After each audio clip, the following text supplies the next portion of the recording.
اتارنا پڑتا تھا کیونکہ اس میں اتنے چیک کیے ہوتے تھے لوگوں نے بیچارہ پڑتا ہو جاتا پین اور پینسلیں مار مار لیکن پڑھتا تھا اللہ مالا ہے جی جی وہی اس کے بارے میں ادھر نکلوائیں بھائی مجھے پتہ زیادہ لوگ ہیں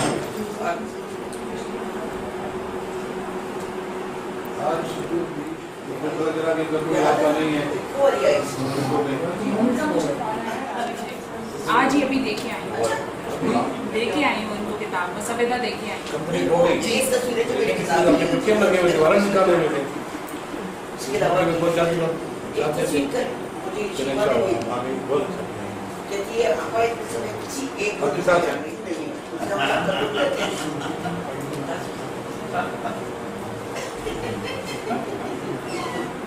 تو اس میں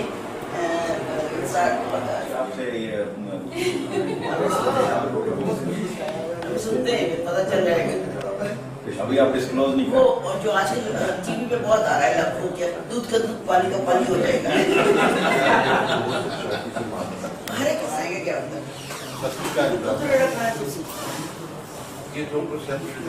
بات کا نام لگاؤ گے تو ہمارے کام تک تو پہنچے گا ہی نہیں آگے آگے پیچھے کچھ نہیں اپنا ہی نام اپنا ہی نام سنوبر نیلوفر کو ہماری طرح کہانی لکھنے کے لیے بار بار چس کرنا اچھا کہانی لکھ لی اگلی کہانی کے نہیں اگلی نہیں نہیں وہ انگریزی میں لکھ لی نہیں. آج ہمارے لیے پاکستان اکیڈمی آف لیٹرز کے حوالے سے بھی اکیڈمی کے لیے اور سب کی طرف سے ذاتی طور پہ میرے لیے بھی آج بہت ہی اہم دن ہے اور ہماری خوش قسمتی ہے کہ آج ہمارے ساتھ خالدہ حسین موجود ہیں. کوشش تو عرصے سے کرتے رہے کہ کسی طرح آپ دوستوں سے بلانے کا انتظام کرائیں لیکن بہرحال ان کی اپنی مجبوریاں بھی تھیں. آج وہ مشکل جو راضی ہوئی ہیں اور ہمارے ساتھ بیٹھی ہیں اور خود کو بہت خوش قسمت سمجھتے ہیں. اور آپ کی طرف سے پہلے تو میں آپ کی اپنی طرف سے اکیڈمی کی طرف سے آپ کو خوش آمدید کہتا ہوں اور آپ سب کی طرف سے ہم خالدہ حسین کو خوش آمدید کہتے ہیں.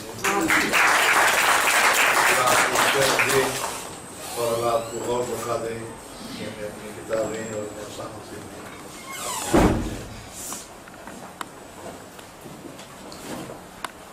اور خالدہ حسین اگر میں کہوں کہ ایک صاحب صرف افسانہ نگار ہیں صاحب افسانہ نگار ہیں اور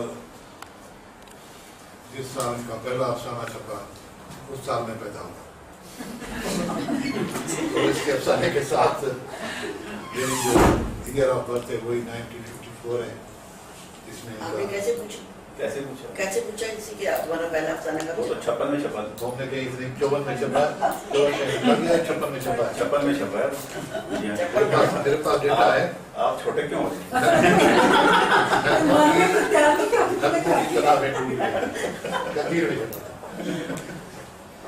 اس حوالے سے بھی اور ویسے میں ذاتی طور پر وہ ادب کو مرد اور عورت کے کھانے میں تقسیم نہیں کرتا. اسی حوالے سے میں اس تقسیم کرتا ہوں. میں اس کا میں قائل ہوں کہ خواتین یا مرد ادب کے حوالے سے بڑے ہیں لیکن اور میں یہ بات بھی نہیں کہوں گا کہ خالدہ حسین اس وقت دنیا کی سب سے بڑی افسانہ نگار خاتون ہے. میں صرف یہ کہوں گا کہ وہ عصر حاضر کی اہم ترین افسانہ نگار ہے اور آج ہمارے ساتھ موجود ہیں. ان کے ہاں تجریدیت فیشن کے طور پر نہیں ہے. جنہوں نے افسانے پڑھے ہوں گے انہیں یاد ہوگا. انہوں نے تجریدیت شاید اس لیے اپنائی کہ انسان اپنے باطن میں اندر میں انتہائی تجریدیت کا حامل ہے. انسان کے باطن کو سمجھنا کائنات کو سمجھنے سے ملتا ہے. انسان کے باطن کو سمجھنا کائنات کو سمجھنے سے ملتا ہے. خواتین افسانہ نگاروں کے ہاں عموماً نسائی جذبات کی کافی ہوتی ہے لیکن ان کے افسانے میں عورت کے نہیں انسان کے باطن کی کافی ہوتی ہے اور اس میں مرد اور عورت کی کوئی تفریق نہیں ہوتی. खालदा हुसैन, खालदा असगर भी थी, फिर खालदा इकबाल, फिर खालदा हुसैन। 18 जुलाई 1938 में पैदा हुए लाहौर में, पंजाब पाकिस्तान में। एमए उन्होंने उर्दू में पंजाब यूनिवर्सिटी से किया, ओरिएंटल कॉलेज लाहौर यूनिवर्सिटी से, और लाहौर कॉलेज बराए ख़वातीन से बीए और ओरिएंटल कॉलेज लाहौर से। पैदाइश लाहौर में हुई और 1965 तक मुसलसल वहीं कायम रहा। आपके वालिद doctor Asghar engineering university Lahore के वाइस चांसलर थे। साइंस के शोबे के बावजूद उनका अदब से गहरा लगाव था। चुनाचा अक्सर की निजी महफिलों में खालदा ने हफीज जालंधरी, एहसान ताहिर और फैज़ अहमद फैज़ जैसे नामी शुरा को देखा, सुना और खालदा अपने घर में एक बहन और 3 भाइयों में सबसे छोटी होने के बाद भाइयों में बड़ी लाडली हुई। भाइयों ने उर्दू शेर अदब के अलावा मगरबी फिक्शन का ज़ौक़ पैदा किया और ज़्यादातर कुतुब फराहम करने में वक़्त से काम नहीं किया। खालदा ने 1954 में अफसाने निगारी शुरू की और 1965 में आपकी शादी डॉक्टर इकबाल हुसैन से हुई, जो इंजीनियरिंग के शोबे से सरगर्म थे। शादी से पहले खालदा का नाम, जितना मैंने पहले बताया, खालदा असगर रहा। तो उसके बाद 2-1 अफसाने खालदा इकबाल के नाम से लिखने के बाद एक मुद्दत तक अदबी उफ़क़ से गायब रही। इस तातुल के बाद दोबारा अफसाना निगारी शुरू की तो खालदा हुसैन के नाम से लिखा। 1969 में अपने मियाँ के साथ कराची मुंतकिल हो गई। कराची में क़याम के दौरान PA शाहीन कॉलेज शहर फैसल कराची में बतौर लेक्चरर दर्स व तदरीस का काम किया। 1981 में अफरेशाई अफसाना निगारों की वर्कशॉप मुनक़दा दिल्ली में पाकिस्तान की नुमाइंदगी की। आजकल इस्लामाबाद और हमारे साथ खालदा हुसैन से इससे ज़्यादा तारुफ आगे बातचीत चलती रहेगी। उनसे मैं थोड़ा तारुफ कराऊँ क्योंकि उनकी ये पहली तकरीब है और हमारी एकेडमी में इस किस्म की ये आज 18वीं तकरीब है। ये जो हमने सिलसिला शुरू किया है उसका एक मकसद, जो सबसे अहम मकसद वो ये है कि हमारे ऐसे लिखारी, ऐसे शायर, ऐसे अदीब, ऐसे फिक्शन लिखने वाले, अफसाना निगार और नावल निगार जो अपने तौर पे अपना तकलीफी काम करते रहते हैं, लेकिन उनकी ज़ाती ज़िंदगी और ज़ाती हवालों से बहुत से कम लोग वाक़ुफ़ हैं। सबके बारे में किताबें नहीं लिखी और सबके बारे में आम तौर पर रिसालों में भी नहीं छपा।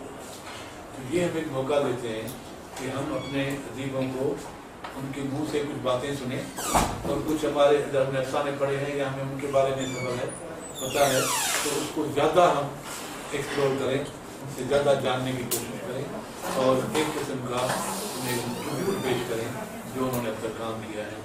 इसी सिलसिले की आज 18वीं कड़ी है। खालसा हमारे तरीके का ये रहा है आमतौर पर कि सबसे पहले हम अपने मेहमान लिखारी को कहते हैं कि वो इब्तदा तौर पर अपने बारे में कुछ बताएं कि उसने कैसे लिखना शुरू किया, मौलिकात क्या थे, क्या उनके मौज़ूआत हैं, कहाँ कहाँ तकलीफें हुई, कहाँ से आपको हिम्मत मिली, कहाँ से झूठ मिला, कहाँ से इंस्पिरेशन हुई। एक अपना एक उमूमी जायज़ा अपने काम का दोस्तों के लिए पेश करें। तो उसके बाद उस जायज़े को और आपके काम को नज़र से रखकर आपसे कुछ सवाल पूछे जाएंगे और उसके बाद में जो आपके घर के लोग आए हुए हैं हम उनसे आपके बारे में पूछेंगे कि वो आपको क्या समझते हैं, आपको कितना प्यार करते हैं। जब शिशुपन में पढ़ा उन्होंने ज़मानी एतबार से मेरे बारे में कुछ जानने की कोशिश की है या मुझसे कहा गया कि मैं कुछ बताऊँ। और ज़मानी तसलसल जो है ये मेरा सबसे बड़ा मसला है, क्योंकि मेरे नज़दीक माजी, हाल, मुस्तक़बिल और सारे ज़माने आपस में गड़बड़ मिला और मुझे ये एहसास नहीं रहता कि कौन सी चीज़ पहले हुई थी, कौन सी बात। कभी तो लगता है कि सब कुछ एक साथ हो रहा है और कभी लगता है कि कुछ भी नहीं हो रहा। तो ये जो बहुत पुरानी बातें हैं उनको देखना काफ़ी मुश्किल है आपने मुझसे मेरे मादी के बारे में पूछा है, लेकिन वो बस आम बच्चों की तरह मैं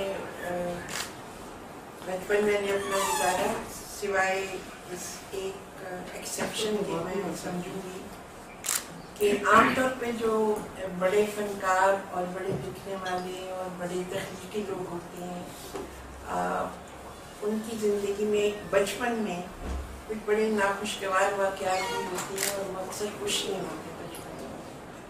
कुछ ऐसी गलतियाँ होती हैं जो उनको बड़े होकर लिखने पे मजबूर करती हैं या फन तख्लीक करती हैं। लेकिन मेरी ये एक्सेप्शन सी है कि मेरा बचपन बहुत ही अच्छा गुजरा और वो इतना अच्छा गुजरा कि मुझको इतने अच्छे सब लोग, माँ बाप, दोस्त, बहन भाई इतनी ज़्यादा मोहब्बत करने वाले मिले कि मैं बजाते खुद एहसास जुर्म में गिरफ्तार रही सारी जिंदगी। और मैं ये महसूस करती रही हूँ कि मैं उन सब चीज़ों के को डिज़र्व नहीं करती थी जो कि मुझे बगैर मांगे मिली, और उसके सिले में मुझे कुछ करना चाहिए था जो कि मैं नहीं कर सकी। ये खलिश जो है वो हमेशा मुझे रहती है और इसके साथ ही मुझे अपने वो तमाम बचपन के साथी, दोस्त और अपने रिश्तेदार, अहबाब, अजीज़ों का याद आते हैं जिन्होंने हमेशा मेरी हौसला अफजाई की और हमेशा मेरी छोटी से छोटी बात की, छोटी से छोटी कोशिश की भी बहुत ज़्यादा उन्होंने कदर की है। तो उसके लिए मैं समझती हूँ कि मुझ पर उनका बहुत तशक्कुर वाजिब है और वो कोशिश करती हूँ कि किसी तरह अपनी कहानियों में ये जिक्र आ जाए और मैं वो पुरानी खुशगवार बातें जो है वो सब बयान कर सकूँ। बाकी आप मुझे कुछ सवाल पूछें तो मैं कुछ से बताना बहुत मुश्किल है। ये लिखने की तरफ आप बोले, लेकिन आपने एक मकतूब लिखा है मिर्जा हामिद बेग के नाम, ये 30 अक्टूबर को लिखा हुआ है। एक पैराग्राफ है, मैं आपके लिए कहना चाहता हूँ, बात आगे बढ़े कि जब मैं अपने आप को महसूस करना चाहती हूँ तो लिखती हूँ, जब मैं अपने आप को महसूस करना चाहती हूँ तो लिखती हूँ। कहानी लिखने का अमल मेरे लिए अपने वजूद का रिश्ता कायम रखने की कोशिश है। कहानी लिखने का अमल मेरे लिए अपने वजूद का रिश्ता कायम रखने की कोशिश है। इन दोनों दुनियाओं के साथ जो मेरे अंदर और बाहर बहती है और यूँ मुसलसल बहती है कि दोनों के बहाव एक दूसरे में मलगम होते चले जाते हैं। तो जब मुझे अपना आप खतरे में महसूस होता है, मैं अपने आप को लिखने पर मजबूर पाती हूँ। शायद फना का खौफ, बका की हसरत, जिंदगी की मोहब्बत मुझे लिखने पर मजबूर करती है। मैं इस हकीकत का शदीद एहसास रखती हूँ कि कलम इंसान के हाथ में एक बहुत बड़ी अमानत है और ये अमानत किसी मंतक के तहत किसी को नहीं मिलती, बल्कि किसी दीवाने के नाम कुरे फाल निकल आए उसका अमीन ठहरता है। मगर हर कोई ये बात अमानत उठाने का अहल नहीं होता, यहीं से लिखने वाले का अलमिया शुरू होता है। वो जिसके नाम पर कुरे फाल निकल आए और जो महसूस करे वो ये बार उठाने का अहल नहीं, और जो फिर भी इस सलीब को अपने कांधों पर लिए फिरने पर मजबूर हो कि उसके बगैर उसके वजूद का कोई जवाब नहीं सकता। और ये कदर की बात है कि इंसान कभी वो चीज़ लिख सके कि दुनिया में उसका आना रायगा न जाए। ये इनका अपने फन के बारे में। इस हवाले से भी अगर आप बात आगे बढ़ाएं तो हम इस साल तो तैयार हैं। नहीं, मैं वो सवाल ही कर रहा था, बात वही कर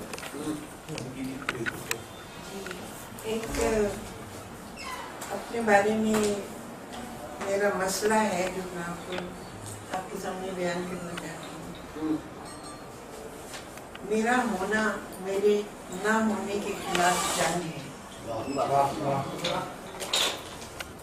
इसलिए मैं मुसलसल हालत जंग में हूँ। पाकिस्तान में लिहाजा मेरी वही कद्र मंजिलत की जाए जो एक सिपाही की होती है। वह मैं तमाम दिन बिस्तर में एक ही नशिस्त पर क्यों न बैठी हूँ। क्या तो ये है कि मुझे थोड़ा सा अपनी बेअमली का एहसास है कि मैंने जैसे कि किशोर भाई ने बहुत ज़्यादा माशाल्लाह ज़िंदगी में अमली ज़िंदगी में बड़े झंडे गाड़े हैं, तो मैं इस मामले में बहुत पीछे हूँ। उकसाया और निकलवाया बहुत अमली ज़िंदगी में, लेकिन ये है कि लिखने के ज़रिए मैंने कोशिश की है कि उस कमी को पूरा कर सकूँ और अपने वो तमाम तजुर्बात जो हैं वो आपके सामने ला सकूँ। इसमें सबसे बड़ी कोशिश जो मेरी रही है वो ये है कि मैंने कभी किसी की नकल करने की या किसी फैशन को, अदबी फैशन को की तकलीफ करने की कोशिश नहीं की, बल्कि शूरी तौर पर उससे बचना चाहा और हमेशा वो लिखा है जो मैं खुद महसूस करती हूँ और जो मेरा अपना तजुर्बा है। ये इत्तेफाक की बात है कि जब मैंने अपने तजुर्बात लिखे तो मुझे बाद में मालूम हुआ कि दुनिया में और भी बहुत से लोग इस तरह सोचते हैं और इस तरह लिखते भी रहे हैं। सबसे बड़ी बात जो मेरे बारे में कही जाती है एग्जिस्टेंशलिज्म के बारे में, तो ये मैंने फलसफा कभी ना सुना था ना पढ़ा था। जब मैंने अपनी 3-4 ऐसी कहानियाँ लिखी जिनके बारे में कहा जाता है कि इनमें वजूदी फिक्र मौजूद है, तो जब मैंने लोगों ने ये तबसरे किए तो उसके बाद मैंने कोशिश की कि मैं देखूं कि ये क्या चीज़ है। सादर को देखा, कामियों को देखा कि ये क्या चीज़ें हैं जो कि मेरे लिखने में दरियाफ्त की जाएंगी। तो उससे मुझे ये एहसास हुआ कि दरअसल इंसानी ज़िंदगी जो है वो मंतकों में और मुल्कों में और खितों में बढ़ी हुई नहीं है, बल्कि ये एक आफाकी चीज़ है और दुनिया के हर कोने में, हर हिस्से में, हाँ अमीर है, गरीब है, तालीम याफ्ता है, जाहिल है, हर जगह पर जो एहसासात हैं वो एक से होते हैं और तजुर्बे जो है वो आपस में बिल्कुल मुशाबहत रखती हैं और हम शेयर कर सकते हैं एक दूसरे से। अगर ऐसा ना हो तो फिर तो तख्लीकी फ़न की कोई का जवाज़ नहीं बनता कोई भी। जब तक कि आप लिखने वाले या तख्लीकी फ़नकार के तजुर्बे में शरीक नहीं हो सकते, उसके साथ खुश और उसके साथ उदास नहीं हो सकते, उस वक्त तक उस फ़न का कोई फ़ायदा नहीं है, उसका जवाज़ भी नहीं है और वो आपकी ज़िंदगी में अपनी कोई मुस्तकिल जगह नहीं बना सकता। तो मैंने कोशिश यही की है कि अगर बचपन के बारे में लिख रही हूँ या बच्चे के बारे में लिख रही हूँ तो मैं खुद महसूस करती हूँ कि दुनिया का हर बच्चा इस तरह महसूस करता होगा, ज़रूर करता होगा, किसी न किसी वक्त में उसके ऊपर ये कैफियत ज़रूर गुजरती हो। मेरी कहानी मुन्नी है, उसमें मैंने ये बात लिखी है कि एक बच्ची जो है वो बहुत बच्ची जो है बड़ी हो गई है, वो काफ़ी उम्र हो गई है, उसकी सब कुछ बचपन गुजर चुका है, लेकिन उसके बावजूद वो अपने एक पुराने घर में जाती है तो एक वैसी ही बच्ची वहाँ पे पहले भी मौजूद होती है जो उस घर में वही कुछ कर रही होती है जो कि वो करती है। मसलन ये कि वो उदास जब होती थी लड़की ये कहानी लिखने वाली, तो वो अपनी तमाम छोटी छोटी टूटी फूटी चीज़ें लेके एक ऊपर बरसाती में एक खिड़की में जाके खड़ी हो जाती थी छुप के सबसे, और जब ये वहाँ पे जाती है उस घर में तो वहाँ की मालकन जो है वो उससे ये कहती है कि मुझे ये मेरा पुराना घर है, मैं इसको देखना चाहती हूँ। तो वो कहती हैं कि अच्छा, उसको सारा घर दिखाती हैं। तो वो कहती हैं आप मुझको ऊपर छत पे लेके गए। जब छत पे जाती हैं तो वो वाकई सीधी उसको मालूम होता है कि वहाँ पे कोई खड़ा है, और वो जहाँ वहाँ जाकर देखती है कि वो एक बच्ची है बिल्कुल तन्हा उदास, और वो टूटी फूटी चीज़ें, चूड़ियाँ, बटन उनका एक छोटा सा डब्बा लेके वहाँ पे खड़ी है, बिल्कुल अकेली, और बाहर खिड़की से देख रही है। तो उसकी माँ जो होती है वो उसको डांटती है, वो कहती है कि ये मुन्नी तो मालूम नहीं क्या है, सारा दिन इधर उधर से छुप के और यहाँ पे आके खड़ी हो जाती है। तो और उसका वो जो डब्बा होता है वो ठोकर से उल्टा देती है। तो वो बच्ची जो होती है वो खौफजदा होकर नीचे उतरने लगती है।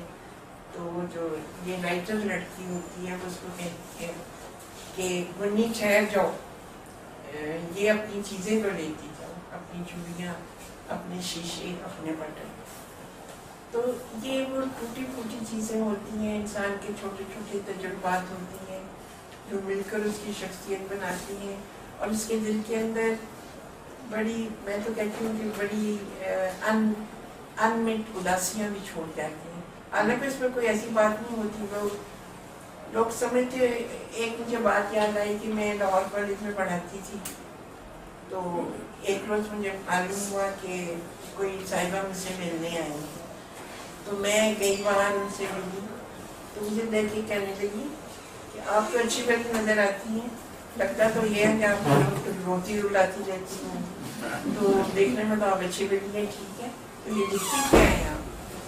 तो मैंने ये बड़ी मुझे हैरत हुई कि उसने इतना नहीं समझा कि लिखने वाला सिर्फ वो अपनी ज़ाहिरी शख्सियत नहीं बयान करता, वो तो वह शख्सियत अपने सामने लाता है जो किसी के सामने नहीं होती, और ये हमारी शख्सियत जो है प्रिजर्व हो जाए किसी तरह। ये एक छोटी सी कोशिश होती है अपने अपने तजुर्बात को दूसरों तक पहुँचाने की, जो इंसान करता है।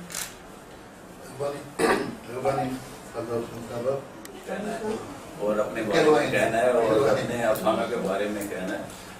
ये पहले मुझे वो बात याद है कि जो मौसम भी याद आई थी, वो मनीषा याद ने कहा था ये जो सवारी वाला अफसाना है, वो जो आपका सवारी जा रही थी तो उनने पीछे जो आके गए थे देखने वाले जिनकी जुबानें गुम हो गई, वो देखा क्या था उन्होंने? ये तो कहानी को बयान करने की बुनियादी तौर पर बात ये है कि लग ये रहा है कि जो कुछ वो देखा गया था वो अब हम देख रहे हैं, आपने पहले देख लिया था कहानी के जरिए। सर हर कोई अपने मिजाज और अपनी सोच के मुताबिक देखेगा ना, वो उन्होंने इसीलिए छोड़ दिया। मुझे ये लगता है कि शायद छोड़ दी जगह कि हर कोई सोचे, वो अपने सोच के मुताबिक देखे। ये उसको रिस्पॉन्ड करे ना। अगर आप इजाजत दें तो मैं अपनी कहानी में ही है, हाँ जरूर आप उसमें कुछ थोड़ी से मेरे आइडियाज आपको पता था। जी जी जी सही। मुख्तसर है, घबराइएगा नहीं।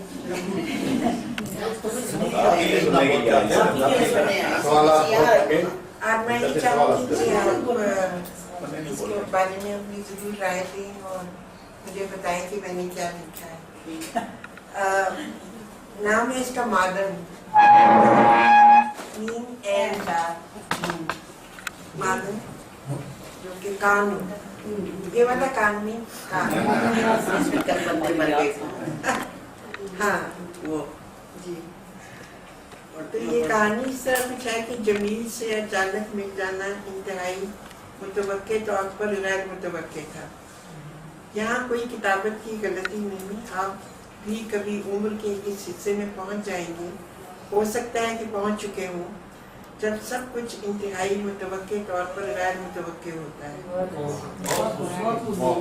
यानी किसी भी वक्त कुछ भी हो जाता है, किसी भी वक्त कुछ भी हो जाना मुमकिन रहता है। इसकी वजह कुछ भी रही हो, शायद इसलिए कि जवान साली और जवानाई के मौसमों में सब कुछ इख्तियार में होता है। जब हाथ बात पर होता है और पाँव भी रकाब में, मगर फिर सब कुछ ढीला पड़ जाता है और गिरफ्त नहीं रहती, एक ख्वाब अंदर तशन्नुज हो जाती है। मैं भी अब इस दश्ते उम्र की सयाही में वो 5वीं दरवेश बन चुकी थी, जो एक मुनफिल फरागत के साथ मुंतज़िर रहती कि देखिए अब पर्दा गैब से क्या जाहिर होता है, क्योंकि ये पर्दा गैब अब कहीं तसव्वुर के आखिरी किनारों से सरक कर शऊर के ऐन मरकज़ तक तन होता है। चुनांचे एक इंतहाई गैर अहम निजी सी महफिल में अचानक जमील मेरे सामने खड़ा था। अब ये तफसील इंतहाई गैर ज़रूरी है कि वो कितना बदल चुका था और मैं किस हुलिये में थी, मगर पहचान भी अजीब चीज़ है। हमारे चेहरे पर कोई ना कोई ऐसी परछाई रह जाती है जो हमारी शनाख्त करवा देती है। उस वक्त जमील ने हस्ब आदत एक शेर सादर किया, वही जिसमें कहा गया है कि किसी हमदमे दैदीना का मिलना मुलाकात मसीहा और खिजर पर भारी है। मैं उसकी हमदमे दैदीना कैसे होगी, ये भी एक बहुत गैर मंतकी बात है। ये तो महज इत्तेफाक था कि यूनिवर्सिटी के ज़माने में वो मेरी तरह जरा पटरी से उतरी बातें करता था और यही हमारे दरमियान राबते का सबब था। अब इसमें कोई खुशफहमी या तकब्बुर का मसला नहीं है कि आम डगर से हटकर बात की जाए, क्योंकि सभी दीवाने और फ्रीक्स इस किस्म की गुफ्तगू के असीर होते हैं। आम डगर से हटकर से मुराद गैर मंतकी होना है। बातों की भी अपनी सरजमीन होती है। कभी यूँ होता है कि ठोस ज़मीन से ऊपर उठकर आप किसी गैर मरई इलाके में दाखिल हो जाते हैं। एक गलत या खुशफहमी मैं इस कहानी के आगाज़ में दूर कर देना चाहती हूँ। जमील और मेरे दरमियान किसी किस्म का जज्बाती और रोमानवी राबता न था। ये महज इत्तेफाक था कि हम कभी कभी ऐसे ख्वाब देखते जो अगले रोज़ दिन की रोशनी में बिल्कुल हकीकत बन जाती। ये ख्वाब इंतहाई गैर अहम, मामूली बल्कि नाकाबिल तवज्जो चीज़ों के बारे में होते। मसला यही कि एक बार मैंने एक शोक रंगों वाली बस देखी जो मेरे घर के सामने वाले बस स्टॉप पर रुकी। एक छोटी सी लड़की दो चोटियों में सफ़ेद रिबन झुलाती, नीले फ्रॉक में मलबूस भागती आकर उसमें सवार हो गई। ये एक अलहदा मुकम्मल टुकड़ा था और उसका कोई सियाको सबाब न था। मगर अगले ही रोज़ सवेरे जब मैं यूनिवर्सिटी के लिए घर से निकली तो घर के सामने वही शोक रंग बस आकर रुकी और अगली गली से छोटी सी लड़की नीला फ्रॉक पहनी और दो चोटियों में सफ़ेद रिबन डाले आकर उसमें सवार हो गई। जमील ने कहा था कि यूँ लगता है कि कुछ वाक़यात कभी कहीं किसी और वक्त में हो चुक कर वो इसी तरह बोलता, कहीं महफूज हो जाते हैं और फिर हमारे इस वक्त में आम दाखिल होते हैं। मसलन मैं अक्सर ऐसे लोगों को ख्वाब में देखता हूँ जिन्हें मैं जानता पहचानता नहीं हूँ, मगर जो अगले ही रोज़ मेरे सामने से बेनियाजी से गुजर जाते हैं। सो ऐसी गैर अगली बातों में शिरकत, किसी और वक्त और किसी और दश्ते इम्कान का एहसास हमारा मौजू होता है। इसमें हमदमे दलीना होने की कोई गुंजाइश न थी। अपनी बेहद बेमज़ा चाय की प्याली उठाते हुए मैंने उससे कहा, सामरी जादूगर को तुमने मज़ीद कितनी कौमों को गुमराह किया और सोने के बछड़े बनाए। उसकी हाजिर जवाबी में कोई फर्क न आया था। फिर उसने अपनी स्टिक कुर्सी के बाजू में उड़स कर एक टांग बिल्कुल सीधी रखते हुए कुर्सी पर नशित जमाई और अपनी भद्दी सी अंगूठे शहादत होठों पर रख के बोला, चुप चुप, ये हर्फ़े अबजद सीन बड़ा ख़तरनाक होता है, मेरा तजुर्बा कहता है। सांप और सोना एकदम मेरे कानों में कूदा। सीन की सरसराहट पर वो फौरन हाजिर हो जाता है, हालांकि उसके कान नहीं होते। वो अपनी खाल के इर्तिआश से सुनता है और सब सुनने वालों से बढ़कर सुनता है कि उसे पुकारा गया। मैं भी आजकल एक सीन में उलझा हुआ हूँ। वो हंसा। अब भी उसके दांत सफ़ेद और हमवार थे। सांप क्या सोना? मैंने तुरंत सवाल जड़ा। देखा, इसीलिए तो तुमको याद करता था कि कमाल बात पकड़ती हो भाई, सोना सोना। वो मैंने मायूसी कहा, मेरा ख्याल था पहले वाला सीन होगा, वो भी तो इसी के आसपास होता है। उसकी अपनी पुरानी आदत अभी तक न छोड़ी थी, जिसके बायस लोग उसे पेंडू भी कहते थे, यानी चाय में बिस्किट भिगोने की। मैंने कहा, देखो दीदी, जेवरात से मुझे कभी भी दिलचस्पी नहीं रही। दूसरों पर ये जेवर मुझे बहुत अच्छे लगते हैं, मगर अपने लिए नहीं। हाँ, तुम्हारी एक तरक्की पसंद दोस्त ने भी कभी कोई जेवर नहीं पहना, क्योंकि उसके नज़दीक ये औरत की गुलामी की अलामत है। बालियां हल्का बगोशी, नाक की लौंग नकील, हाथ पाँव, चूड़ियां हथकड़ी, पाजेब बेड़ियां। वाह क्या तखय्युल है, गालिब तेरे हुस्न। वो हंसा। खैर मेरे मामले में ऐसी कोई दूध की कौड़ी लाने की जरूरत नहीं। मैंने तो यूँ कहा था कि इसके बावजूद बजाते कुछ सोना मुझे बहुत फैसिनेट करता है। इसके तसव्वुर पर मेरे खून की गर्दिश तेज हो जाती है। तो फिर सोचो जरा मेरा क्या हाल होता होगा जो दिन के 13-14 घंटे सोने की काम में मदफून रहता है। उसने निहायत इत्मीनान से दूसरा बिस्किट चाय ले लिया। क्या मतलब तुम? हाँ, शायद तुम्हें मालूम नहीं कि मैं माइनिंग इंजीनियर बन गया था और हूँ। तभी से मुल्कों और अब अपने मुल्क में मुख्तलिफ मादनियात की खुदाई पर तैनात रहता हूँ और तजुर्बे के साथ साथ मेरी कदर कीमत में भी इजाफा होता चला जा रहा। वो बात पसंद आई? अच्छा, तो तुम कान हो, शुक्र है गोर कन में। ये कहकर मुझे एहसास हुआ कि ये इंतहाई बदमज़ाकी की बात मुँह से निकल गई। मगर उस वक्त सोने के जिक्र पर मेरी अजब हालत हो रही थी। अभी वो दो सीन का जिक्र हुआ था। क्या ये महज इत्तेफाक था कि सनसनाती हुई आवाज़ दो इंतहाई असरात ताकतों की अलामत गर है? सनसनाती आवाज़ों की अपनी ही एक हैबत और तारीख कशिश होती है। सीन सीन सीन, एक तारीख आसे सरसराता, नीला सांस हर शय को अपनी तरफ खींचता। वो कभी ना खत्म होने वाले हशरातुल अर्ज़ की ज़हरीली सरसराहट, किसी क़यामत खेज़ लम्हे की कहरा बलदस्ता। अब इस मौजू की दलदल से अपने आप को निकालना नामुमकिन सा लग रहा था।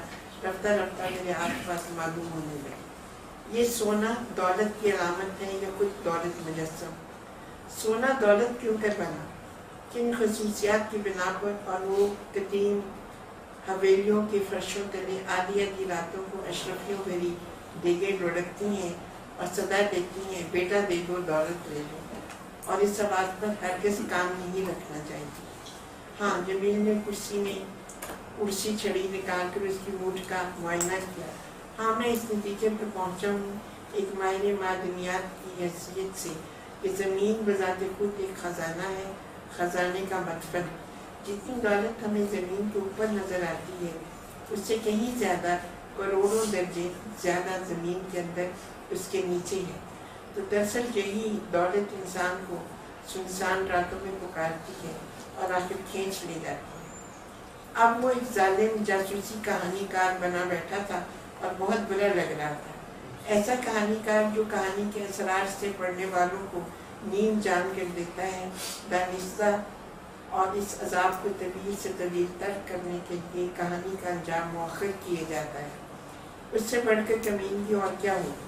ज़मीन के खजाने सुनसान रातों में आवाज़ देते हैं, लेकिन इनके साथ जुर्म क्यों मुंसलिक और मंसूब है? मैंने सोचा। उसने सुन लिया। हाँ देखो, दौलत की हर देख के मुंह पर आटे का सांप रखा है जो बवक्त ज़रूरत असल नाक बनकर सोने की हिफाजत करता है। और फिर दौलत सिर्फ बेटे ही के क्यों मिलती? ये सौदा, ये दिल से मुतबादल, वो भी सोच में पड़ गया।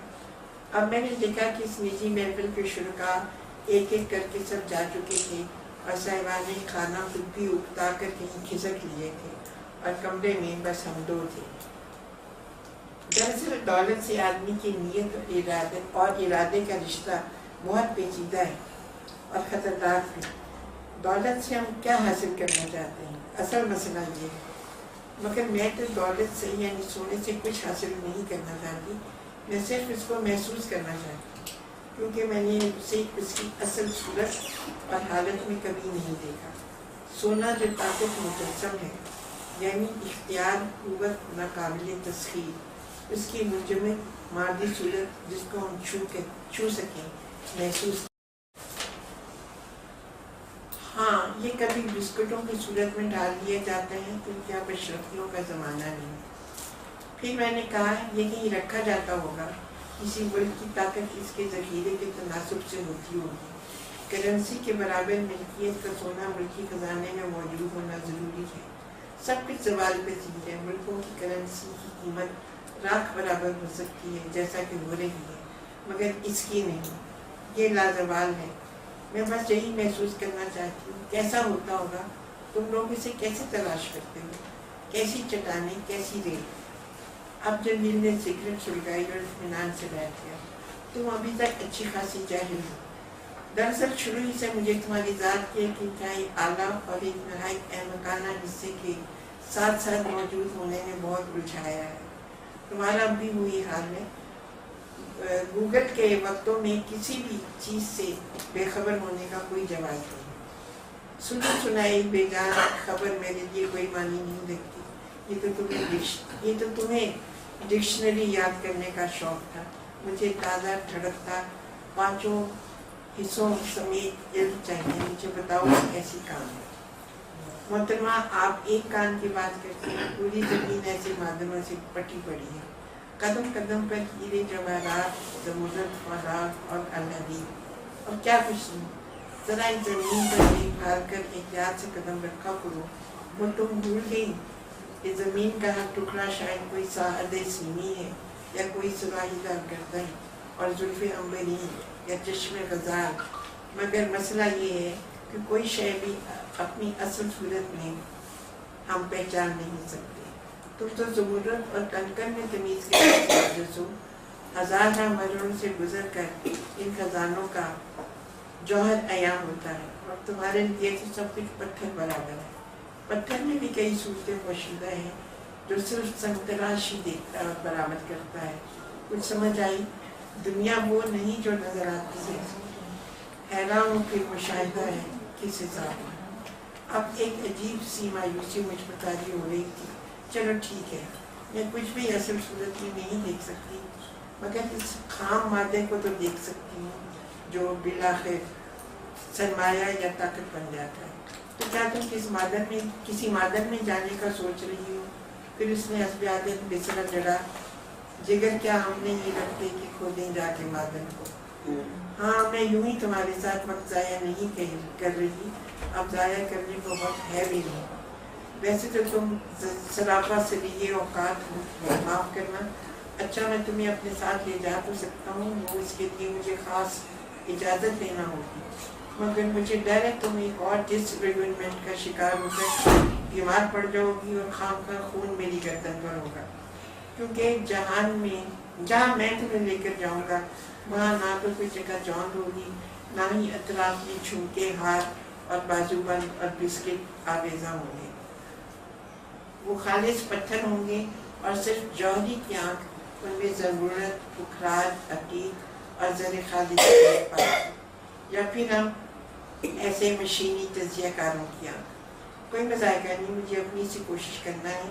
क्या इस बात की भी दाद न दोगे कि मेरे अंदर अब तक हैरत जिंदा है, तजस्सुस धड़कता है। हैरत है कि अब तक हैरत जिंदा है और उसकी तशफ़्फ़ुर की लगन। शायद यही रिग्रेशन है, बच्चे की अशिया दरियाफ्त करने की जबिलत तुम सफ़र माकूस कर रही हो। बहरहाल आदमी खुश रहता है। जमील मुझे मायूस करने की पूरी कोशिश कर रहा था, फिर उसने बाकी बार न सिगरेट एस्ट्रे में मसलते हुए कहा, भाई मैं तो खैर मुकाम आला से तुम्हारे लिए इजाज़त ले लूँगा, मगर तुम्हारा अपना क्या बनेगा? तुम्हारे अपने दवा हकीम तुम्हें इस अजीबो गरीब मुहिम पर जाने देंगे?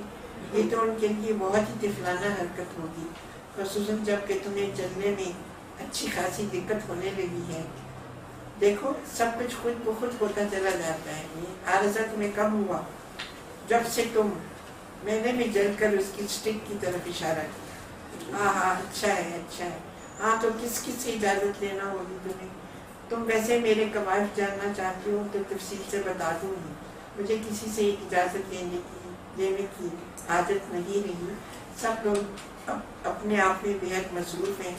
तुम बताओ इस पते पर मुझे किस दिन पिक कर लो।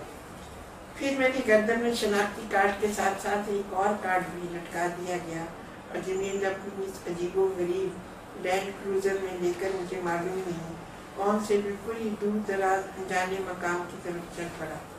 पीछे हम दोनों और अगली सीटों पर ड्राइवर और एक उसका साथी। गाड़ी के तमाम शीशे रंगे हुए थे और उनमें से खुश्क पहाड़ी रास्ते बेआबो गया के गुजरते चले जा रहे थे। मैं सैंडविचेस और कॉफ़ी की थर्मस ले आई थी। जमील खाने पीने में कभी तकल्लुफ़ नहीं बरतता था।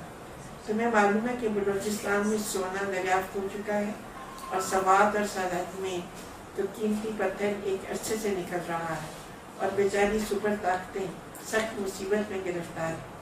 अब बलूचिस्तान पर इनकी इनायत हाय बेगा है। वाह, सोने में कैसी ताकत है। मैंने कहा, जमीन ज़मीन जो हमारे कदमों में पड़ी रहती है कितनी ताकतवर है। जिस दिन ये खुलेगा वो दिन बड़ा खौफनाक होगा। जूल अर्ज कितनी भी बलाखेज हो, खुद ज़मीन से ज़्यादा ताकतवर नहीं हो सकता। जिस रोज़ वो अपना सब कुछ उगल दे, मुझे उस दिन मौजूद नहीं होना चाहिए। चलो अब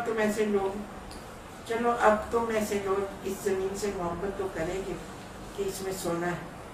इस वक्त तक गाड़ी रुक चुकी थी। एक छोटा सा गेट था जिस पर अंधे शीशों वाली चेक पोस्ट में ना नजर आने वाले लोग थे और कहीं से टिक टिक की आवाज़ें आ रही थी। और चेक पोस्ट की छोटी सी खिड़की का छोटा सा पट आधा खुला था जिसमें से कुछ भी नजर ना आता था। इसमें से कागजात अंदर सरकाए जा रहे थे और चारों तरफ सन्नाटा था। फिर गाड़ी रवाना हुई। तब चारों तरफ मशीनों की गड़गड़ाहट और आती जाती गाड़ियाँ। सब लोग रोबोट नजर आ रहे थे। एक से नारंगी ओवरऑल, एक मुझे भी पहना दिया गया और सर पर वो हेलमेट। मेरी असली कमजोरी रही है कि सर पर जरा सा बोझ भी मुझे सुन कर देता है। तो उस वक्त भी धुंधली नींद गफलत बढ़ती चली आ रही थी। शायद तुम्हें मालूम ही हो कि मादन में उतरने के लिए हमें जेर ज़मीन बेहद हिसाब गहराई में जाना पड़ता है। इस मादन की खुदाई अभी तक तकमील के मराहल से गुजर रही है। हम इस लिफ्ट में सफर महफूज करते हुए मादन के पेट में जा पहुँचेंगे। यहाँ ऑक्सीजन का मरकजी सिस्टम है और बिजली का भी। देखना वो कमरा किस कदर रोशन है जहाँ मैं कंप्यूटर और बहुत से आलात पर रात के तक काम करता हूँ और वो पैमाने तलाश करता रहता हूँ जिसके मुताबिक इस खुदाई की तकमील होगी। लिफ्ट ज़रा छोटी सी है, तंग सी, मगर फिक्र न करो, इसकी बिजली कभी दगा नहीं देती। वो इसमें सिर्फ 2 बंदों की गुंजाइश है। इसके तमाम बटनों और बल्कि निज़ाम से मैं बखूबी वाकिफ़ हूँ। घबराओ नहीं, इस कैप्सूल से बाहर सिवाय तारीकी और संगीन अतराफ के कुछ नहीं। मगर जब हम अपनी मंजिल पर पहुँचेंगे तो देखना वहाँ कैसी रौनक और रोशनी है और तुम देख कर खुश हो जाओ। बहुत से लोग, दिलकश मौसीकी, कैफेटेरिया, आरामदेह नशिस्तें, जी चाहे तो आराम करने को दीवान भी मौजूद है। मैं चाहते ही तुम्हें बड़ी ज़बरदस्त चाय पेश करूँगा और इस हेलमेट से निजात दिलाऊँगा जिससे तुम नींद बेहोश होती जा रही हो और अभी कुछ ही देर में उन अतराफ को छू सकोगी जो सोना है। और मुझे तो ये सब कुछ ख्याल ही महसूस हुआ। ये लिफ्ट का ज़ेरे ज़मीन सफ़र, शुक्र है मुझे बाद में पता चला, तकरीबन 1.5 किलोमीटर की गहराई पर। और जमील का दफ्तर तो बिल्कुल मेरे घर के नाम जैसा। शायद उसने पहले से इतला दे रखी थी। उस वक्त शायदा बर्मील की आवाज़ नरम लहरों ऐसी डूब उभर रही थी। रूठी रुतना मानी उमरिया बीत गई। हम ज़ेरे ज़मीन हरगिज़ न थे। और क्या वाकई 1.5-2 किलोमीटर गहराई पर देखे तो बरसरे ज़मीन और ज़ेरे ज़मीन चंद सानियों का फ़र्क है, मगर उतरो तो ज़मानों का फासला। होने ना होने का की हद फासिल। एक कभी मेरे पूरे जिस्म को ठंडा बर्फ करने लगी।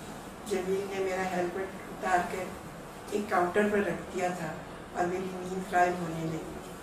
कोई नामालूम सी धुंध रफ्ता रफ्ता छटने लगी थी। कहाँ है सोना? क्या ये सब अतराफ? मैंने चारों तरफ देखा। हाँ देखो, इस सारे पत्थर में, दीवारों में, छत में, फर्श में रोशनी के किसी खास जाविये से क्रिस्टल नजर आती है। तो यही वो ताकत है कि पत्थर। मैंने इस संगीन ताकत को छू कर देखना चाहा, मगर ऐन उस वक्त एक दहाड़ते अलार्म ने दोनों दीवार लर्जा दिए। ये क्या? मैंने जमील के जट पड़ते चेहरे की तरफ देखा। सीन के सनसनाहट में हमें घेर लिया था। सीन सीन सीन, ये पुकारती लफ्ज़ दम बदम बढ़ती चली जा रही थी। शायद जमीन अपने राज उगलने लगी थी। कोटेशन, और हम इस बात से आजिज नहीं कि तुम्हारी तरह के और लोग तुम्हारी जगह ले आए और तुमको अपने जहान और तुमको ऐसे जहान में पैदा करें जिसको तुम जानते नहीं। कुछ नहीं, घबराओ नहीं। जमीर ने इत्मीनान से कहा, एक तौला गिर गया है, गिरते रहते हैं, मगर लिफ्ट का रास्ता तंग होना शुरू हो गया है, सबको फौरन बाहर निकलना है। उसने जल्दी से हेलमेट मेरे सर पर रखा और मुझे खींचता हुआ लिफ्ट तक ले गया, जिसके दरवाजे पर सुर्ख रोशनी में सिर्फ एक बल्ब जल बुझ रहा था। उसने मुझे अंदर धकेला और लिफ्ट ठोकरें खाती चलती रोकती रवाना हुई। मुझे उन बटनों का, इस पूरे निज़ाम का कुछ इल्म नहीं और मैं एक भी बटन हमरा नहीं ला सकती और मुझ पर वो ज़रे खालिस में मुनकशिफ नहीं हो।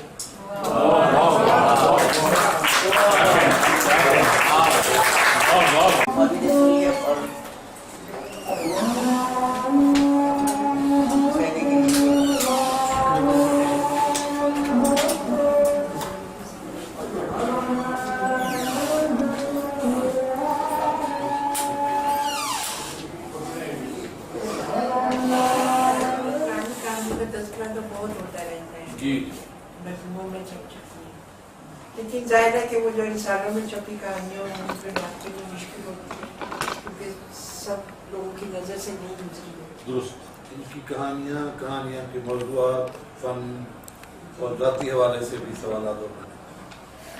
आज आपकी ये कहानी सुनकर मैं महसूस कर रही हूँ कि मैं खुद भी अभी तक रूए ज़मीन और ज़ेरे ज़मीन के दरमियान के सफ़र पर हूँ जी, और अभी ना वापस पहुँची हूँ और ना अभी पूरी तरह से नीचे उतरी हूँ। मेरा ख्याल है सब सुनने वाले इसी कैफियत में होंगे जो आपने कायम की है इस अफसाने में।